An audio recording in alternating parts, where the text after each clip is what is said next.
Hi friends, मैं प्रेरणा सिंह आज एक शॉर्ट स्टोरी लेकर आई हूँ आपके पास यहाँ गोवा से। गोवा जहाँ मैं हॉलीडेज़ मनाने आई थी।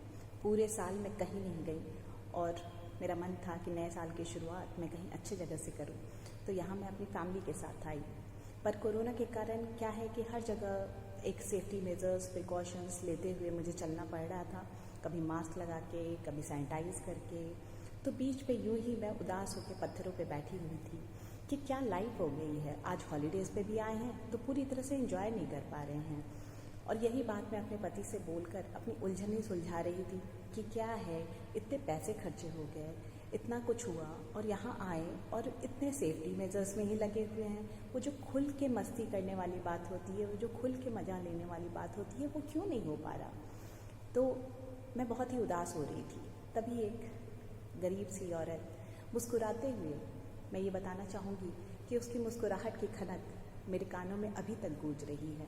वो बड़े प्यार से मेरे पास आई और बोली, दीदी आपके बालों में ये रंगीन धागे गूंथ दूँ, बहुत ही प्यारे लगेंगे, देखना आप। मैंने कहा, कितने लोगी? तो उसने बोला 200 दे दो। मैंने कहा, क्या बात कर रही हो यार, गोवा में सब लूटने के लिए बैठे हैं क्या? क्योंकि जहाँ जाओ स्टीमर कॉस्टली, सब कुछ कॉस्टली यहाँ पे।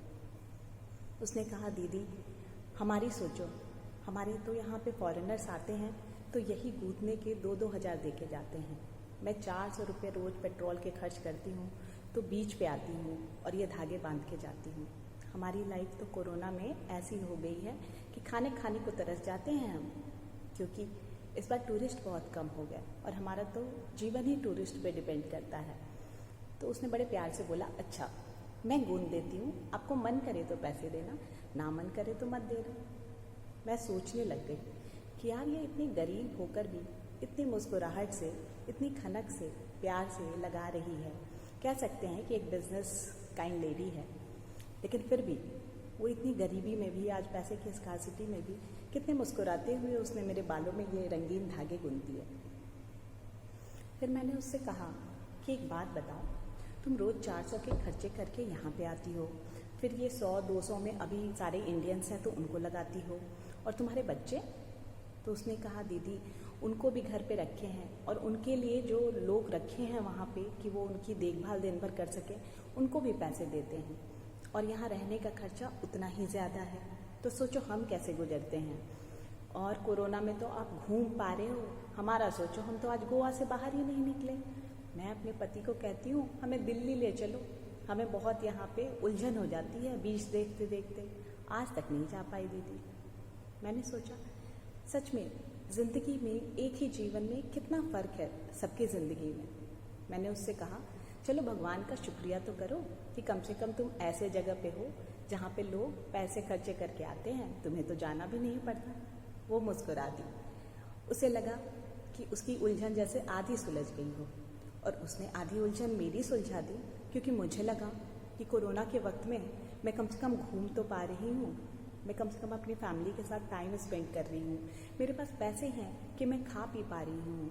नहीं तो कई लोग ऐसे हैं जो इसी पे डिपेंडेंट हैं और कोरोना के समय में उनसे क्या क्या छिन गया। तो दोस्तों, उस प्यारी सी औरत ने मेरी उलझन सुलझा दी। उसे लगा कि मैंने उसको ये बताकर कि वो गोवा में जन्मी है, यही बहुत लकी बात है, उसकी आधी उलझन सुलझा दी। हम दोनों ने एक प्यार भरी झप्पी दी एक दूसरे को, और पैसे भी मैंने उसे दिल खोल के दिए।